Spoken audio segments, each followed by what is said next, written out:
Hey everyone, let's be real. Who doesn't love having a furry friend around? But when you're living in a sectional title scheme, like an apartment building or complex, things can get a little more complicated. One of the most common questions people ask is all about pets. Can you have them? What are the rules? And what happens if someone complains?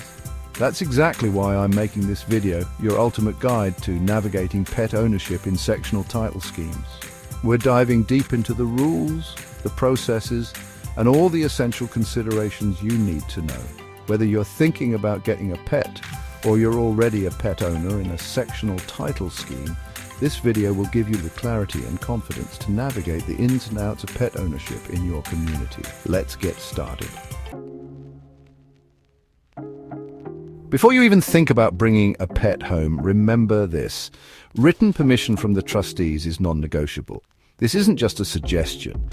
It's a legal requirement. Don't worry, it's not as scary as it sounds. The trustees are obligated to consider every application fairly and can't just say no for no reason. The key here is transparency.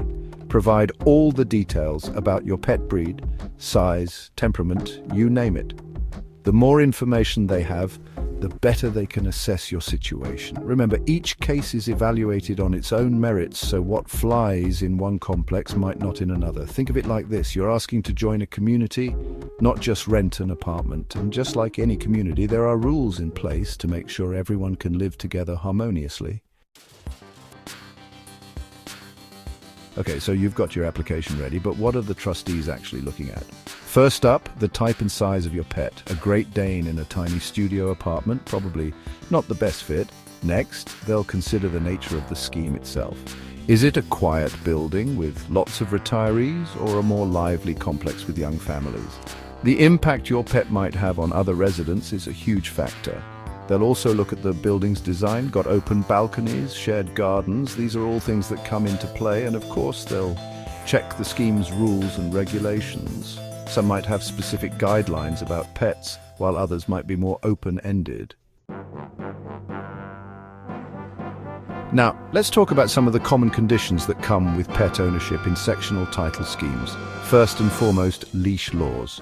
No one wants to be tripping over your chihuahua in the hallway, so keep your furry friend on a leash in all common areas.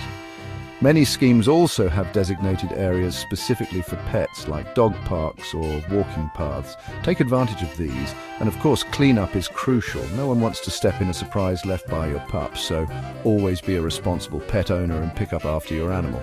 Noise control is another big one.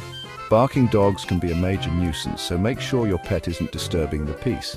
Some schemes even have time restrictions for walking pets, early mornings or late evenings, to minimize disruption. Before you even fill out that application, take some time to really think things through. First, read through your scheme's conduct rules. Knowledge is power. Consider the size and layout of your unit. Is it big enough for a pet to be comfortable? Think about your pet's needs. Can you provide enough exercise and mental stimulation? And be honest with yourself about the impact your pet might have on your neighbors. Are you prepared to address any concerns they might have? Remember, bringing a pet into your life is a big responsibility, especially in a sectional title scheme. Taking the time to plan and prepare will make the transition smoother for both you and your furry friend. Here's the thing, just because you get permission to have a pet doesn't mean it's a free-for-all forever. If your pet becomes a nuisance, think constant barking, property damage, or aggressive behavior, the trustees can withdraw permission. They can also impose additional conditions. Maybe your dog needs to be muzzled in common areas, or you need to attend obedience training. And remember, some schemes have very specific pet policies. They might have breed restrictions, size limits, or even a cap on the number of pets allowed per unit. It's your responsibility to be aware of these rules and to abide by them. After all, you're part of a community, and everyone deserves to live in a peaceful and respectful environment.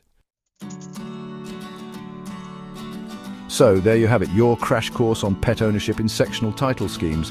While it might seem like a lot to take in, remember that these rules are in place to create a harmonious living environment for everyone. Clear communication is key. Talk to your trustees, be upfront about your pet, and be prepared to answer their questions. By following the correct procedures and being a responsible pet owner, you can absolutely enjoy the companionship of a furry friend in your sectional title home. And hey, if you found this video helpful, be sure to give it a thumbs up and subscribe to my channel for more tips on navigating the world of sectional title living. Until next time.